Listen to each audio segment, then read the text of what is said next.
Bienvenidos al último Ateneo del Track Experiencia del Paciente en Servicios Digitales. Mi nombre es Daria Caterina Coopersmith. Hoy voy a presentarles el Ateneo en Servicios Digitales en Salud, la adherencia como señal de experiencia del usuario paciente. Haré una breve introducción. Vamos a analizar después dos artículos que competen a este tema y finalizaré con algunas conclusiones. En el Ateneo anterior vimos que la experiencia del paciente con los servicios es mucho más que mera tecnología. Para que un servicio digital tenga un impacto real, el diseño de este servicio tiene que estar centrado en el paciente. Tiene que ofrecer la información, el paciente debe poder utilizarla para su beneficio, ya sea para mejorando su calidad de vida, convirtiéndolo en un activo de su autocuidado, incentivarlo o alarmarlo. Ese es el momento en el que uno podría decir que el paciente tuvo una buena experiencia, y esa decisión de seguir eligiendo el servicio lo llamamos adherencia. Cuando diseñamos o evaluamos una herramienta que brinda un servicio digital en salud, es frecuente que el foco se encuentre en la accesibilidad o en la usabilidad. Que la plataforma funcione, que sea fácil de navegar o que esté disponible. Si nosotros centramos la experiencia solamente en dimensiones técnicas y obviamos la percepción que tiene el paciente respecto a esa herramienta, independientemente de cualquier mejora que nosotros realicemos, la respuesta puede ser negativa. Un servicio puede ser técnicamente impecable y aún así el paciente puede no volver a utilizarlo. La experiencia no es solamente funcionalidades. Es lo que el paciente percibe, el paciente confía cuando interactúa con esa herramienta. Esto me lleva a plantearme si la adherencia en sí misma entonces podemos tomarla como una expresión de experiencia. Para esto vamos a analizar dos papers que me parecieron muy interesantes. El primero, ¿sí? Nos pone en un marco de diabetes, entendemos que es una patología crónica con un alto impacto a nivel global. Sabemos que hacia el año 2021 más de 500 millones de personas habían sido diagnosticadas con diabetes y hacia el año 2050 se proyecta que esa cifra se duplique.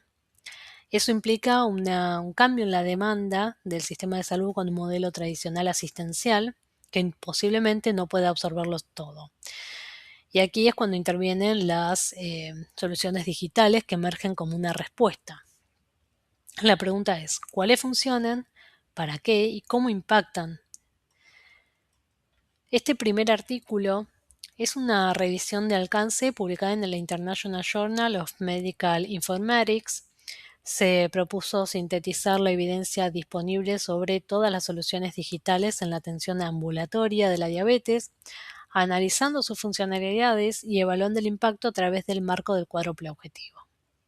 Antes de continuar voy a explicarles tanto el marco del cuádruple objetivo como el marco de madurez digital o de los 3 horizontes para poder entender cuáles fueron los resultados. El cuádruple objetivo surgió o fue publicado, mejor dicho, en el año 2014 por Bodenheim y Sinski. Fue una evolución de lo que fue el triple objetivo de Berwick y los colaboradores para la mejora de los sistemas de salud, que en un inicio tuvieron como meta mejorar la salud de la población, mejorar la experiencia del paciente y por último reducir los costos. Un marco que en ese momento terminó siendo muy ambicioso y con un efecto paradojal que llevó a que los profesionales comenzaran a experimentar un burnout. Previo a eso, una empresa a inicios del 2006 tomó una decisión que había sido contraintuitiva. Priorizaron las condiciones laborales de sus profesionales por encima de las metas del sistema. El resultado terminó siendo totalmente opuesto, el burnout cayó, mejoró la calidad de la atención, la experiencia del paciente y los costos. Y construyó los cimientos para este marco de trabajo que acabo de explicarles, añadiendo el bienestar del equipo de salud como una cuarta meta. El segundo marco conceptual es el que utiliza, es el de los horizontes de madurez digital, que surge de un consenso y una política de salud digital de Australia. El primer horizonte es el de la construcción de los cimientos, ¿sí? Estamos hablando de digitalizar la historia clínica, los registros, implementar telesalud. Básicamente estamos dando el punto de partida. El segundo horizonte es aprovechar esos datos para generar analítica, aumentar la eficiencia y mejorar la toma de las decisiones. Estamos aprendiendo a utilizar esos datos. El tercero, y es el más transformador, ya habla de analítica predictiva. Lo que nos está planteando es empezar a redefinir el sistema de salud. Ambos marcos sí nos van a servir para saber en dónde se encuentra la evidencia y qué es lo que tenemos hasta la fecha. Vamos a continuar entonces con la presentación de este paper. La búsqueda bibliográfica se realizó siguiendo las guías del Instituto de Joanna Briggs con extensión Prisma para las revisiones de alcance. Utilizaron 5 bases de datos, cubriendo lo publicado entre enero de 2019 y febrero de 2024. De casi 4.500 artículos publicados, solo 56 cumplieron con los criterios de inclusión. ¿Cuáles eran? Que los pacientes incluidos eran diabéticos, que las intervenciones digitales sean en telesalud, podían ser mobile health, inteligencia artificial o robótica, y que por supuesto, y reitero, la atención haya sido ambulatoria exclusivamente. Los outcomes de interés estaban definidos por los 4 objetivos los 4 dominios, del cuádruple objetivo que acabamos de ver. Con ese proceso llegamos a los 56 estudios, de los cuales la mayoría tenían, si bien nombraban diferentes tipos de intervenciones digitales, la mayoría fueron respecto a mobile health, telesalud o la combinación de ambas, y en menor medida lo que era inteligencia artificial u otros. Cuando los autores clasificaron estos estudios según el horizonte de madurez digital, encontraron que el 91% de la evidencia que se encontraba disponible se encontraba aún todavía en el primer horizonte. Solamente el 18% alcanzó el segundo y apenas un 9% llega hasta el tercero. ¿Qué implica esto? Que en el 2024 la gran mayoría de lo que sabemos sobre intervenciones digitales todavía se encuentra en la etapa de construcción de los cimientos para la madurez. Estamos digitalizando un modelo de salud que ya existe, pero todavía no lo estamos transformando. Si bien esto no es una crítica al campo, es una fotografía de dónde estamos parados. Hago un punto aparte, una pequeña aclaración que me parece importante dejarla en visto, y es que algunos de los estudios nombrados abarcaron más de un horizonte. Con respecto al cuádruple objetivo, ¿sí? A los 4 dominios, la salud poblacional fue el dominio más estudiado. De los 56, 44 estudios lo evaluaron y 41 reportaron resultados positivos, principalmente en lo que era la mejora del control glucémico. En cuanto a la experiencia del paciente, 31 estudios lo evaluaron y 29 reportaron resultados positivos. La mayoría se trataban de satisfacción, mejora en la calidad de vida, del autocuidado, del acceso a la salud. Ahora bien, ¿qué aparece como un outcome positivo dentro de este dominio?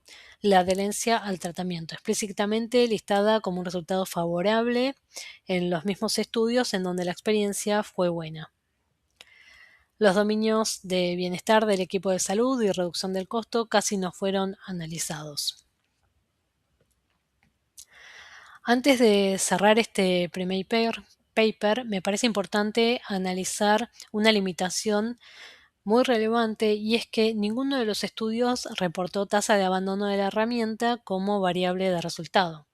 Estamos hablando de que la experiencia del paciente y la adherencia, y que ninguno nos nombra cuántos pacientes empezaron a utilizar la herramienta, cuántos la abandonaron, porque esto también nos permitiría analizar otros datos. Sin embargo, entendemos que es una decisión metodológica que refleja cómo el campo conceptualiza la adherencia como una variable de un resultado clínico y no como experiencia. En cuanto al análisis de este paper, tanto el título como el resumen cumplen, son precisos, descriptivos, comunicaron correctamente el diseño y los objetivos. Respecto al abstract en particular, me parece importante hacer una aclaración.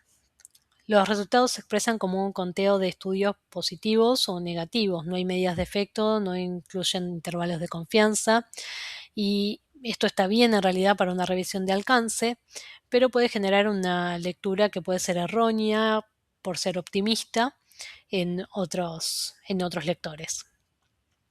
Sin embargo, las limitaciones más importantes se encuentran en la validez interna y externa.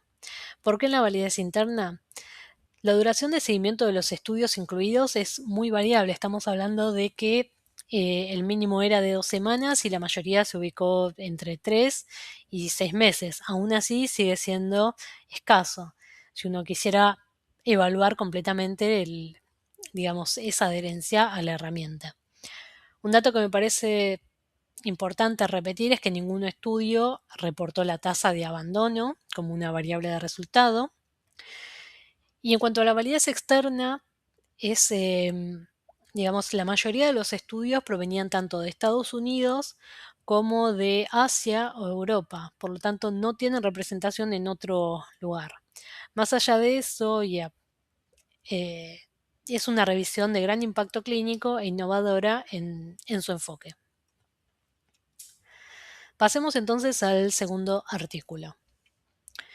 Mientras que la revisión de alcance de Wang nos dio un panorama bastante amplio sobre las intervenciones digitales en diabetes, el paper de Scalidis y colaboradores, publicado también el año pasado, hace exactamente lo opuesto. Toma una única tecnología, que son aplicaciones diseñadas para smartphones, con una única pregunta que fue más clínica que analítica.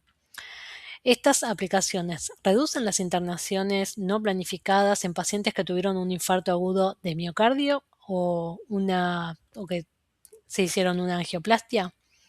Para responderlo usaron como diseño una revisión sistemática con un metaanálisis sobre ensayos controlados aleatorizados. Entre los objetivos secundarios hay uno que nos interesa especialmente para el hilo conductor del Ateneo: evaluar si la adherencia del paciente a la aplicación modifica el efecto de la intervención. Es decir, nos va a permitir no solamente analizar si las aplicaciones funcionan, sino también qué efecto producen, ¿sí? Si este es positivo o negativo, e inclusive nos van a indicar si cuanto más se utilizan, eh, si cuanto más funcionan, más se utilizan. Antes de entrar en los resultados, vale la pena entender por qué se motivó esta revisión. El problema que identificaron los autores es que la mayoría de los estudios publicados a la fecha sobre las intervenciones digitales en prevención cardiovascular secundaria agrupaban tecnologías que eran muy diversas entre sí. Estamos hablando de no solamente el uso de sitios web, estamos hablando de plataformas de telesalud, wearables, mensajería, SMS, dispositivos. Y cuando uno combina todo eso en un mismo análisis, no es posible saber qué fue lo que realmente terminó generando un beneficio. Y ese es el problema de la heterogeneidad que termina apareciendo. La decisión de este paper fue la contraria: era aislar una única tecnología, la aplicación para smartphone, y evaluarla específicamente. ¿Por qué decidieron que sean smartphones? Porque es la tecnología de mayor penetración a nivel poblacional, la más accesible, la que más se presta para sostener un vínculo con el equipo de salud y el paciente.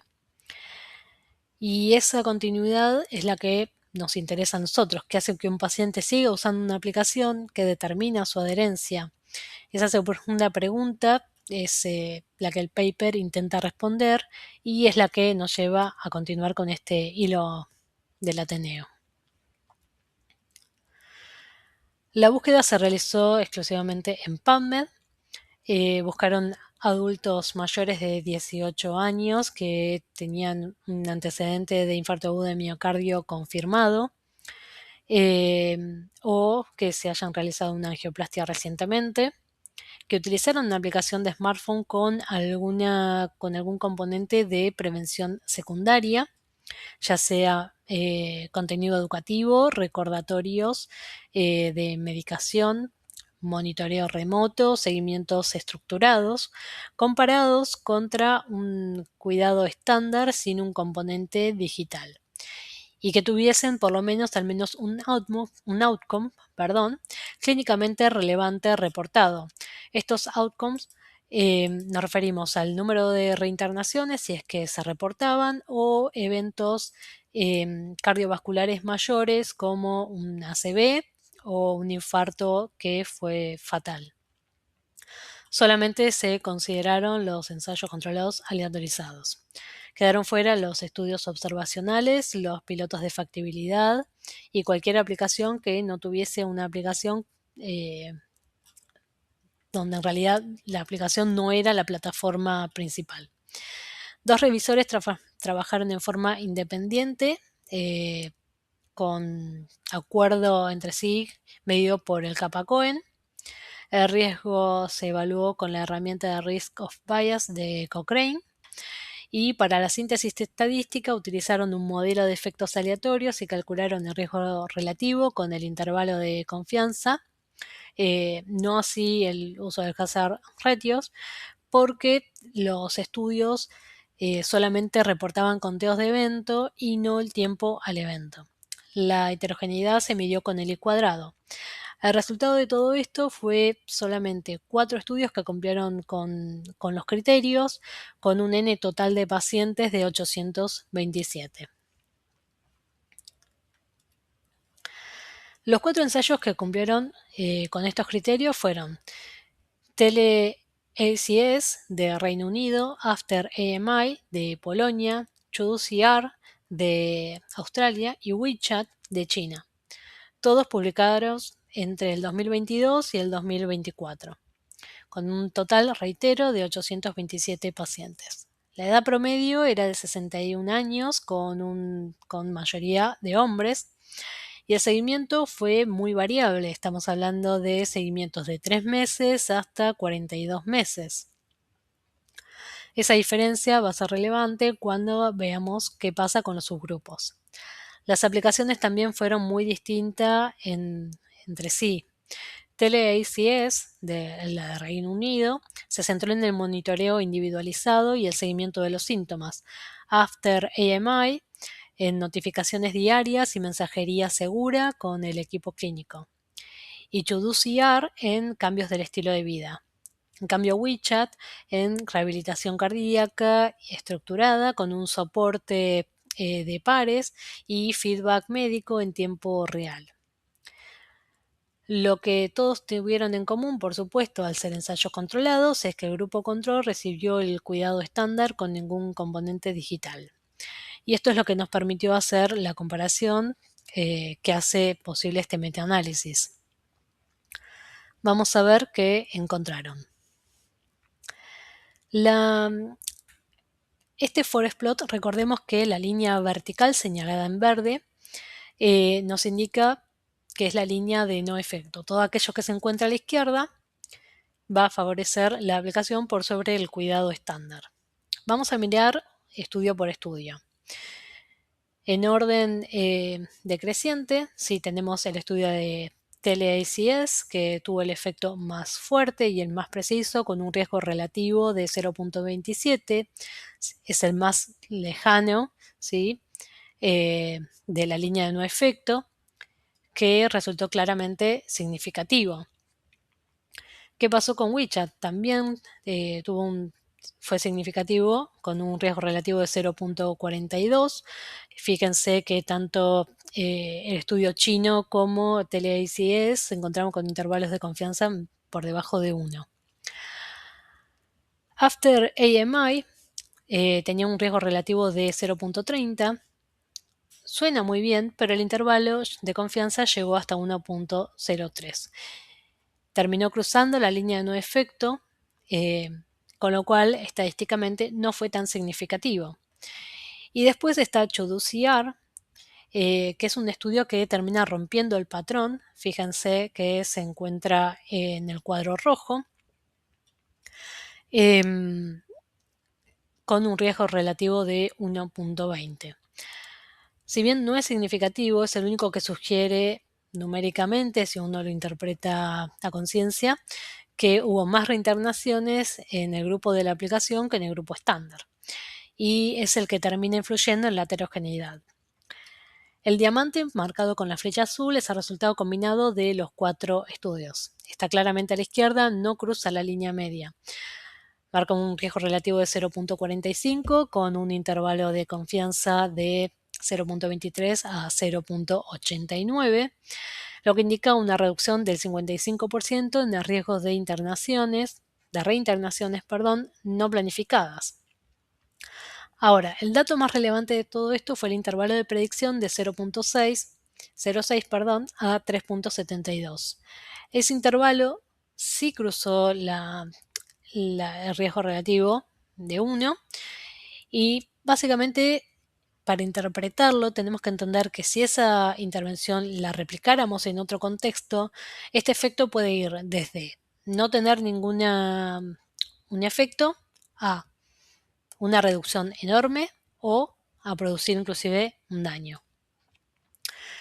El I cuadrado fue de 69.9, una heterogeneidad moderada a sustancial, y entendamos que esto, lo más probable, surge, o mejor dicho, fue empujado por el estudio de CHODU-CR. Con solo 4 estudios, la estimación termina siendo imprecisa, no todos están midiendo exactamente el mismo efecto en las mismas condiciones. El resultado combinado, si bien resultó positivo y significativo, la variabilidad no obliga a que las condiciones de efecto sean mayor. Y ahí es donde entraron los subgrupos. Antes de continuar, recordemos que esas reinternaciones no planificadas, de nuevo, fueron estadísticamente significativas con un P menor a 0.05. Veamos entonces los subgrupos. Los estudios con seguimiento mayor a 6 meses mostraron un riesgo relativo de 0.37 con un I cuadrado de 0. Cuando la aplicación se utiliza con más tiempo, el efecto es más grande y más consistente. La heterogeneidad en algún punto desaparece. Los estudios con alta adherencia, que están señalados con un fondo verde, del 75% más de pacientes que utilizaron la aplicación activamente, mostraron un riesgo relativo de 0.39 con un intervalo de confianza de 0.20 a 0.78 y un I cuadrado que también fue bajo. Fijémonos que son dos variables distintas con un seguimiento y adherencia que están apuntando hacia una misma dirección. Los estudios más cortos, es decir, aquellos que tenían seguimiento menor a 6 meses, no fueron significativos y tuvieron mucha mayor variabilidad. CHODU-CR es el único estudio que no tuvo datos reportados y fue el único que fue en la dirección contraria con un riesgo relativo, reitero, de 1.20. Cuando no hay adherencia, el efecto desaparece. La aplicación no funciona porque sí, sino porque el paciente la usa. Y el paciente la usa cuando la experiencia con ese servicio es suficientemente buena, uno podría decir, como para seguir eligiéndolo. 3 de los 4 estudios reportaron outcomes relacionados con la experiencia. Tanto Tele-ACS como After AMI mostraron mejoras significativas en la calidad de vida relacionadas con la salud y utilizando medidas de escalas que fueron validadas. Mientras que WeChat, si bien reportó mayor satisfacción y engagement, no hubo una escala formal. CHODU-CR no reportó. Y en el caso de los eventos mayores cardiovasculares, como la muerte cardiovascular o un reinfarto o un ACV no fatal, no pudieron analizarse en su conjunto, dado que si bien 2 estudios lo reportaron, las definiciones eran muy diversas entre sí. Fijémonos entonces que, y algo que me interesa destacar, es que los mismos estudios que mostraron mayor adherencia, que fueron TeleDCS y la aplicación china, son los que reportaron mejor experiencia del paciente, más allá de cómo midieron esa, esos datos. Esto es lo mismo que vimos en el primer artículo, pero aplicado a un contexto de enfermedad cardiovascular con un diseño mucho más riguroso. Continuemos. Toda la evidencia que vimos viene solamente de 4 estudios. Esto implica una limitación bastante importante. Los eventos cardiovasculares mayores no pudieron ser analizados. Tanto la adherencia, que era el dato más relevante para nuestra pregunta, no se reportó de forma consistente en todos los estudios y cada uno la midió en forma muy diversa o directamente no fue medida. No hay estudios sobre, o mejor dicho, datos sobre costo-efectividad de estos estudios. Y finalmente el sesgo de publicación no pudo evaluarse formalmente. Solamente 4 estudios terminan siendo insuficientes. Tampoco sabemos cuántos de esos resultados negativos quedaron sin publicarse. Y dicho todo esto, estas limitaciones no necesariamente invalidan el resultado, simplemente lo contextualizan y conocerlas nos permite usar correctamente su información. En cuanto al análisis, tanto el título como el abstract fueron precisos y cumplieron. Lo mismo sucedió con el paper de diabetes. En el caso de este paper no se menciona el intervalo de predicción, que como vimos fue el dato más honesto sobre la incertidumbre del resultado. Para que un lector no llegue al forest plot, esa omisión puede llegar a generar una lectura muy optimista de la que el paper justifica. En cuanto a la validez interna, tiene limitaciones estructurales que ya vimos. Son 4 estudios, una heterogeneidad moderada, con seguimientos muy dispares entre sí. No hay reportes de tasas de abandono tampoco. No sabemos cuántos pacientes empezaron y cuántos terminaron.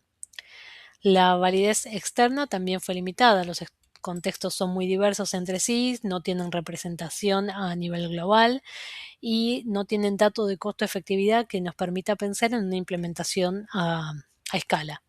Más allá de todo esto, metodológicamente fue correcto, fue clínicamente relevante. Si bien el resultado es prometedor, no es concluyente y es suficiente para justificar mayor investigación en esta área y considerar estas intervenciones en pacientes seleccionados, sobre todo aquellos con barreras a acceso a la rehabilitación presencial. Llegamos al cierre de esta presentación. Los 2 papers, desde patologías y metodologías distintas, nos dan una misma señal. Cuando el paciente tiene una buena experiencia con un servicio digital, la adhiere. Y cuando adhiere de forma sostenida, los outcomes mejoran. Estamos hablando no solamente de experiencia, sino también ahora de resultados clínicos.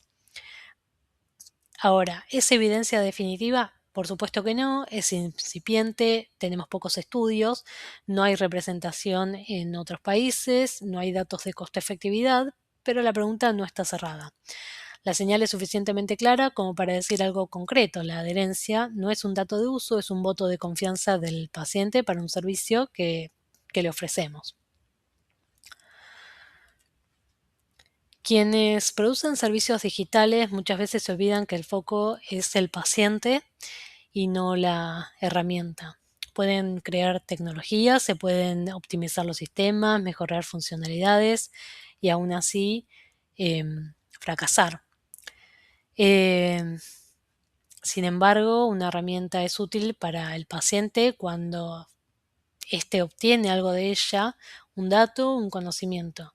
Cuando eso ocurre, cuando el paciente empieza a confiar en la herramienta y adhiere, esa adherencia se expresa como una experiencia. La evidencia más allá de la escasez de la muestra nos indica que los pacientes pueden mejorar su calidad de vida cuando adhieren a un tratamiento con el apoyo de las herramientas digitales. El sistema podría ser perfecto. Si la experiencia falla, el dato que lo prueba es el silencio del paciente que no volvió. Muchas gracias.